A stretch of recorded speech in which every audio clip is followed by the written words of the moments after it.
افغانستان میں 20 سال سے جاری رہنے والا فوجی مشن اب اختتام کے قریب ہے، لیکن ملک میں تشدد میں بدستور اضافہ ہو رہا ہے۔ امریکہ سمیت اس کے ساتھیوں نے افغانستان سے انخلا کی 11 ستمبر تک کی ڈیڈ لائن دی ہے۔ اس دوران وہ افغان فورسز کو ضروری آلات سونپ کر جا رہے ہیں، لیکن امریکہ کی جانب سے افغان فورسز کو دی گئی تربیت میں یہ کہیں نہیں تھا کہ جب طالبان قوت کے ساتھ ان پر حاوی ہوں تو وہ ہتھیار چھوڑ کر بھاگ جائیں۔ افغان طالبان نے افغانستان اور تاجکستان کے سرحدی علاقے بدخشاں میں متعدد اضلاع کا کنٹرول حاصل کر لیا ہے۔ دوسری جانب تاجک انتظامیہ افغان پناہ گزینوں کی ممکنہ آمد کی تیاریاں کر رہی ہے۔ تاجکستان کی قومی سلامتی کمیٹی کی جانب سے جاری ہونے والے بیان میں کہا گیا ہے کہ افغانستان اور تاجکستان کے سرحدی علاقوں میں افغان فورسز اور طالبان کے درمیان جھڑپوں کے بعد سرکاری اہلکاروں کو جانیں بچانے کے لیے پسپائی اختیار کرنا پڑی، جس کے نتیجے میں 1000 سے زائد اہلکار سرحد پار کر کے تاجکستان میں پناہ لیے ہوئے ہیں۔ ایک کے بعد دوسرا ضلع طالبان کے قبضے میں جا رہا ہے، جیسے بین الاقوامی برادری یا امریکہ نے کوئی منصوبہ بنایا ہی نہ ہو۔ دوحہ میں قائم طالبان کے دفتر سے ترجمان کا کہنا ہے کہ اگر ستمبر تک نیٹو افواج کے انخلا کی تاریخ کے بعد افغانستان میں رہ گیا تو انہیں خطرہ ہوگا۔ طالبان کے ترجمان سہیل شاہین کا کہنا ہے کہ انخلا کے مکمل ہونے کے بعد کوئی غیر ملکی افواج، جن میں فوجی کانٹریکٹرز بھی شامل ہیں، ملک میں نہیں رہنے چاہیے۔ طالبان کے ترجمان نے زور دیتے ہوئے کہا کہ افغانستان میں سفارتکاروں، غیر سرکاری تنظیموں اور دیگر غیر ملکیوں کو نشانہ نہیں بنایا جائے گا، لہٰذا ملک میں کسی بھی حفاظتی فورس کی ضرورت نہیں، بلکہ ان کی ہمارے لوگوں کو ضرورت ہے۔ ہم ان کے لیے کوئی خطرہ نہیں بنیں گے۔ ترجمان طالبان نے بتایا ہے کہ طالبان تشدد کے ذریعے علاقوں کو فتح نہیں کر رہے ہیں، بلکہ افغان فورسز کے ساتھ ثالثی کے ذریعے مختلف اضلاع میں کنٹرول حاصل کر رہے ہیں۔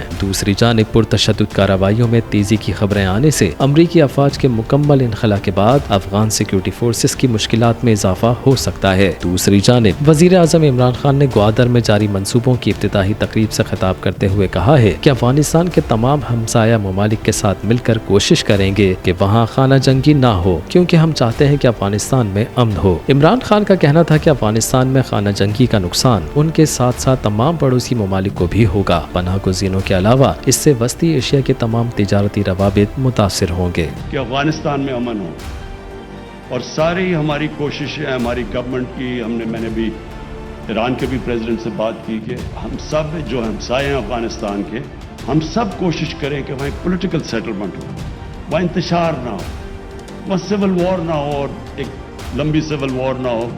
اس کا نقصان یہ ہوگا، افغانستان کو تو خیر سب سے زیادہ نقصان ہوگا، اور وہ آگے 40 سال سے اس ملک میں انتشار ہے۔